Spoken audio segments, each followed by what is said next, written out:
بسم اللہ الرحمن الرحیم۔ کتاب الضحایہ یعنی کہ قربانیوں کا بیان ہے اس میں، تو اس کا سب سے پہلا باب ہے ما ینہا عنہ من الضحایہ، جن جانوروں کی قربانی کرنا منع ہے اس کے بارے میں یہ باب ہے۔ تو سب سے پہلی حدیث مالک ان عمر بن الحارث ان عبید بن فیروز ان البراء بن عازب ان رسول اللہ صلی اللہ علیہ وسلم سئل ما یتقى من الضحایہ فاشار بیدہ وقال اربا وکان البراء بن عازب یشیر بیدہ ویقول یدی اکثر من ید رسول اللہ صلی اللہ علیہ وسلم الارجاء البین ضلعها والاوراء البین عوروها والمریضۃ البین مرضها والاجفاء التي لا تنقی۔ حضرت براء بن عازب سے روایت ہے کہ رسول اللہ صلی اللہ علیہ وسلم سے پوچھے کہ قربانی میں کن جانوروں سے بچنا چاہیے۔ آپ نے اپنی انگلیوں سے بتایا کہ 4 سے بچنا چاہیے۔ براء بن عازب بھی انگلیوں سے بتایا کرتے تو کہتے کہ میرا ہاتھ چھوٹا ہے رسول اللہ صلی اللہ علیہ وسلم کے ہاتھ سے، یعنی یہ محبت دیکھیں۔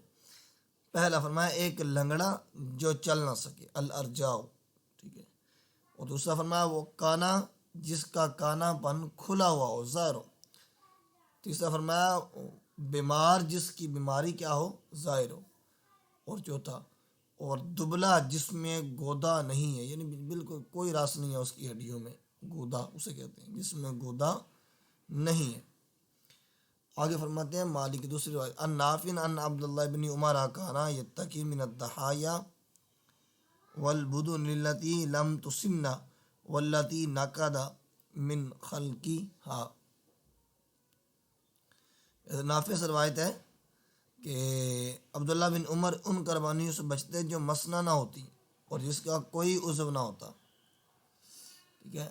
مسنہ یعنی کہ کہتے ہیں کہ مسنہ 1 برس کی بکری اور 3 برس کی گائے اور 6 برس کے اونٹ کو کہتے ہیں، یعنی 1 برس کی بکری، 3 برس کی گائے، ٹھیک ہے، اور 6 برس کے اونٹ کو کہتے ہیں۔ اور اس سے کم سن جانور قربانی میں درست نہیں۔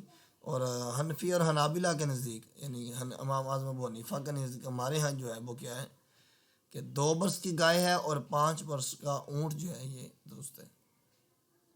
وقال مالک ھذا احب ما سمعت الیہ، امام مالک نے کہا مجھے یہ روایت بہت زیادہ پسند ہے، یہ جو اوپر ابھی بیان کیا نا، یہ روایت مجھے بہت پسند ہے۔ بہرحال یہ تو امام مالک کے ہاں کہ 3 برس گائے کا اور 6 برس کے اونٹ کے، لیکن ہے کہ احناف کے ہاں جو ہے وہ آپ کے 2 برس کی گائے اور 5 برس کا اونٹ جو ہے وہ اس کی قربانی جائز ہے۔